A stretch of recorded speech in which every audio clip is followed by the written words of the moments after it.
Power 98.7 podcast. Let's chat now to one Xola Skosana, joins us on the line from Cape Town and speaks on behalf of the Black Solidarity Action, BSA. And they are saying that they believe exactly 12 months from now, the quality of life of black people will still be the same. It will be in the same pathetic state, the same socio-economic position that they were in this time, this year, next year, will in fact be the same. And we get a sense of what they mean by that.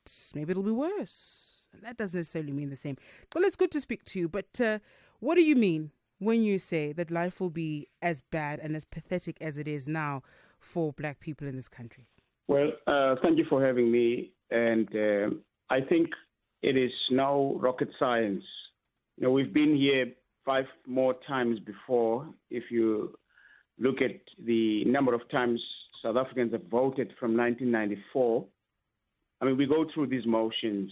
It is not something, we come sucking. I mean, we know that the poor are getting poorer, and those poor are mostly black. The rich are getting richer. The stats are there. We know the number of black people that are being killed in the townships. We know the disintegration into lawlessness that happens in these townships, and the ongoing separate development. So really, the problem we have here is the problem of description, or if you like, the naming of our problem. And I rely here largely, on Biko, who says, by merely describing yourself as black, you've begun on the journey of emancipation. I think he understood something that if you describe, I think this is prognosis. If you describe yourself in a particular way, it already determines the outcome. And I don't think we've begun the work of understanding or formulating an account for the state of blackness in this country.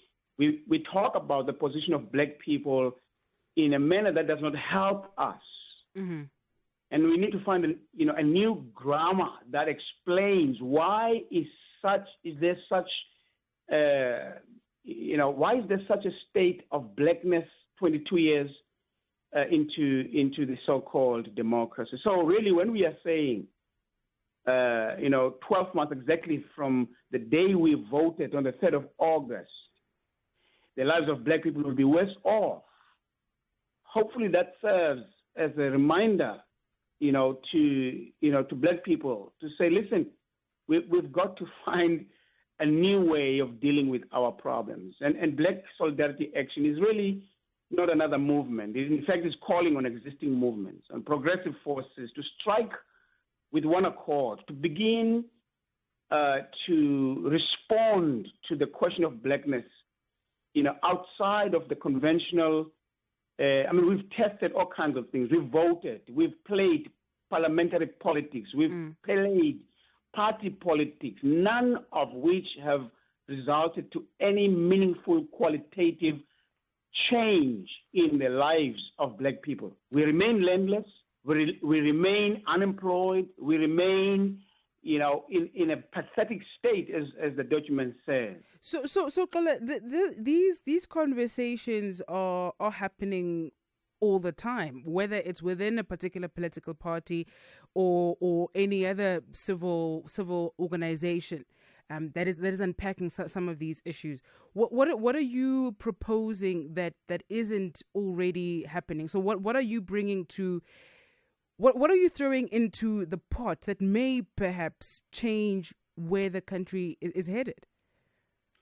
Yeah, the document, in fact, is titled 12 Months Ultimatum. The call there really is we are saying, I think, let's go and learn from the wisdom of Biko and Sobukwe, that there are defining moments in the history of politics in this country. One of those is the abstinence of Azapo from the parliamentary politics in 1994. Of course, they have since changed their stance and they went back into politics, parliamentary politics. But 1994, Azapo was the only black progressive liberation movement that said 1994 is a scam.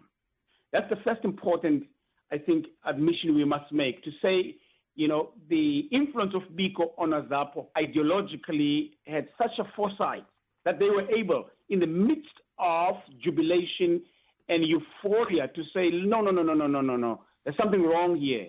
And they were right. I think history has proven them right 22 years later, that 1994, in fact, was a scam. And the next important, I think, significant moment in the history of politics of South Africa is when the PAC, already in the 60s, insisted that at the epitome, at the struggle of liberation for black people is connected and is central to the land question. We've belittled that in the politics of South Africa. We have downplayed it. We have only associated it to rural and agricultural activity, when in fact everything is about the land. Education is related to the land. Spirituality, identity is related to the land. Everything about us is connected to the land, how we relate to each other, the space we live in, the environment. So we must go back to the wisdom of Biko. We must go back to the wisdom of Sobukwe and reject parliamentary politics. That's what we are saying.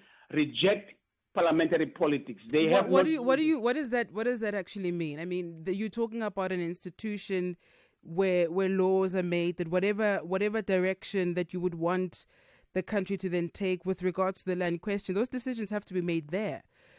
So when you reject those politics, what do you mean by that? Exactly. We must now be honest with ourselves and ask, in fact, that these institutions that have been established, to ask the difficult question whether, in fact, such institutions are pliable enough to give us what we want. I mean, the institutions, in many respects, serve to maintain and entrench power. They have existed to advance slavery.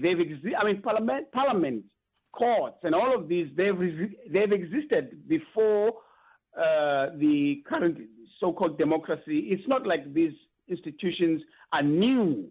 In fact, even the very laws that govern these institutions, most of these laws were established and promulgated at the time we were under apartheid, and in fact, most of them are being repealed every now and then. But really, if you pay attention, you will find that the very institutions upon which we rely to deliver what black people are looking for are institutions of history that have an embeddedness to conquest. In fact, they themselves were established to regulate slavery, and they continue to do that. All right, Xola, I am pressed for time, but let's just get final thoughts from you. Nobody speaks about Azapo, about the PAC any longer. Whenever we talk politics in this country, it's the three big political parties. So how do you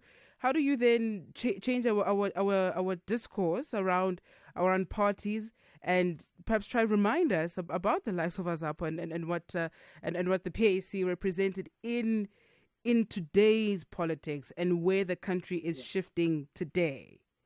Yeah, well, I think Black Solidarity Action is calling for the progressive forces on the left, and that space is now being claimed by liberals. The only progressive force that exists in this country is Pan-Africanists and Black consciousness adherents.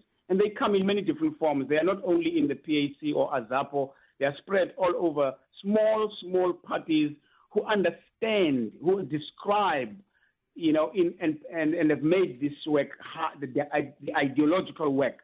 So those are the people we are calling on to begin to claim the space in the left and do the hard work of going door to door. If people were doing that for votes, it is upon us now to, in fact, go back to the streets, every church pulpit and every funeral and wedding, every house, to be taught about Biko and Sobukwe all over again, to be helped and made understand that total freedom in this country will come when the land is returned to its people. All right, Xola, we must leave it there. Appreciate your time with us this morning. Thank you. Power 98.7. Now we're talking.